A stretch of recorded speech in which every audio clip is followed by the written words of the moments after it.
இப்ப என்ன பொறுத்தவரைக்குமே பிசினஸ்ன்றது ஒரு செடி மாதிரி. அந்த செடிய வச்சோம்னா நம்ம தண்ணி ஊத்தணும். தண்ணி ஊத்தாமலாம் இருக்கக்கூடாது. நம்ம வைக்கிறதுக்கு முன்னாடி யோசிக்கலாம். நம்ம வந்து பண்ண முடியுமா? பண்ண முடியாதான்றத 1000 தடவ யோசிச்சிருக்கலாம். ஆனா வச்சதுக்கு அப்புறம் நம்ம வந்து தண்ணி ஊத்தி தான் ஆகணும். அதே மாரி தாங்க நம்ம பிசினஸும். நம்ம ஆரம்பிக்கிறதுக்கு முன்னாடி யோசிச்சுட்டு இருக்கணும். ஆரம்பிச்சதுக்கு அப்புறம் அதுலேருந்து நம்ம பின்வாங்கவே கூடாது. ஓகே நம்ம ஆரம்பிச்சுட்டோம். இப்போ வந்து ஒரு செடி வளர்றதுக்கு வந்து அது என்ன கேட்கும்? தண்ணி கேட்கும்.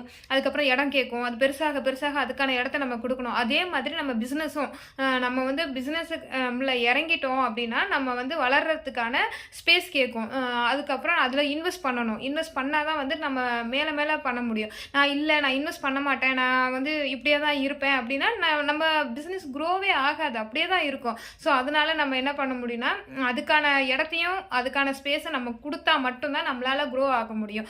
அதனால நம்ம என்ன பண்ணணும், அது இன்வெஸ்ட் போட்டு நம்ம 5000 உள்ள இடத்துல 50,000 சம்பாதிக்க போறோம். அதே மாதிரி குரோ ஆனா தான் நம்ம பிசினஸ் குரோ ஆகுதுன்னு அர்த்தம்.